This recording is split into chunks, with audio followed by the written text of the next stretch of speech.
ಸೂರ್ಯ ಎದ್ದೇಳೋಕೆ ಮುಂಚೆ ವಾಕಿಂಗ್ ಹೋಗ್ತಿದ್ದೀನಿ ನಾನು. ಇವತ್ತು ಮನುಷ್ಯ ಎದ್ದೇಳೋಕೆ ಮುಂಚೆ ವಾಕಿಂಗ್ ಹೋಗಿದ್ದೆ. ಯಾಕೆ ಗೊತ್ತಾ? ಡೇ 8 ಆ್ಯಂಡ್ 9 ಆಫ್ 90 ಡೇಸ್ ಚಾಲೆಂಜ್ಗೆ ಸ್ವಾಗತ. ನಾನು ನಿಮ್ಮ ಪ್ರೀತಿಯ ಆರ್ಚಿ ಗೌಡತಿ. ಇವತ್ತು ನಮ್ಮ ವಾಕಿಂಗಲ್ಲಿ ಹೊಸ ಮೆಂಬರ್ ಒಬ್ಬರು ಬಂದರು. ಅವ್ರಿಗೆ ನಾಮಕರಣ ಇಡೋಣ ಬೇಗ. ಸೊ ಇವತ್ತೊಂದು ಇಂಪಾರ್ಟೆಂಟ್ ಕೆಲಸ ಆಯಿತು. ಸೊ ಅರ್ಲಿ ಮಾರ್ನಿಂಗ್ ಎದ್ದು ಆ್ಯಂಡ್ ನಾನು ಡಯಟ್ ಮಿಸ್ ಮಾಡಬಾರ್ದು ಅಂತ ನಾನು ಸ್ಕೂಲ್ ಬಾಕ್ಸ್ ಪ್ಯಾಕ್ ಮಾಡ್ಕೊಂಡಾಗ ನನ್ನ ರೂಮ್ಮೇಟು ಫುಡ್ ಪ್ಯಾಕ್ ಮಾಡಿಕೊಟ್ರು. ಸೊ ಅದನ್ನು ತಿನ್ಕೊಂಡು ವರ್ಕ್ಗೆ ಬೇಗ ಹೋದೆ. ಮಿಸ್ ಮಾಡಬಾರ್ದು ಅಂತ ಅರ್ಲಿ ಮಾರ್ನಿಂಗ್ಗೆ ಎದ್ದು ವಾಕಿಂಗ್ ಮುಗಿಸ್ಕೊಂಡೆ. ಆ್ಯಂಡ್ ಮಿಡ್ ಸ್ನ್ಯಾಕ್ಸಲ್ಲಿ ತುಂಬಾ ವೆರೈಟಿ ಇತ್ತು, ಬಟ್ ನಾನು ಹೆಲ್ತಿಯಾಗಿ ಚೂಸ್ ಮಾಡಿಕೊಂಡೆ. ಇವತ್ತು 1 ಪಾಯಿಂಟ್ ಹೇಳ್ತೀನಿ, ಈವ್ನಿಂಗ್ ಬರೋದು ಲೇಟ್ ಆಗುತ್ತೆ ಅಂತ ಜಿಮ್ ಮಿಸ್ ಮಾಡ್ಕೊತೀನಿ. ಅದಕ್ಕೆ 10K ಪ್ಲಸ್ 10K ಅಂದರೆ 20K ಸ್ಟೆಪ್ಸ್ ಕಂಪ್ಲೀಟ್ ಮಾಡಿದ್ದೀನಿ. There is no excuse.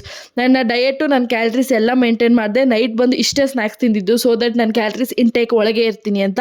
And second day ನಾನು ಅಷ್ಟೊಂದು ವೀಡಿಯೋ ರೆಕಾರ್ಡ್ ಮಾಡೋಕ್ಕಾಗಲಿಲ್ಲ. So I am mixing day 8 and day 9 along with it. ನಾನು ಬಂದಿದ್ದು 4ಗಾದರೂ ಜಸ್ಟ್ ಬಂದು ಒಂದು ಸ್ವಲ್ಪ ರೆಸ್ಟ್ ಮಾಡ್ದಿರ ಜಿಮ್ಮಿಗೆ ಜಸ್ಟ್ ಪಟ ಅಂತ ಕ್ರಿಯೇಟಿನ್ ಹಾಕೊಂಡು and went had my paneer. And ಈ 2 ಡೇಸಲ್ಲಿ ನಾನು ಏನೂ ಮಿಸ್ ಮಾಡಿಲ್ಲ. I was intake calories, protein ಎಲ್ಲನೂ ಮೇಂಟೈನ್ ಮಾಡ್ತಿದ್ದೆ. ಆ್ಯಂಡ್ ಒಂದಷ್ಟು ಕ್ಲಿಪ್ಸ್ನ ರೆಕಾರ್ಡ್ ಮಾಡೋಕ್ಕೂ ಆಗಲಿಲ್ಲ. And the thing is, walking miss ಆದರೂ ಜಿಮ್ ಎರಡರಲ್ಲಿ ಒಂದು ಆ್ಯಕ್ಟಿವ್ ಆಗಿರ್ತಿದ್ದೆ. So I kept on my day.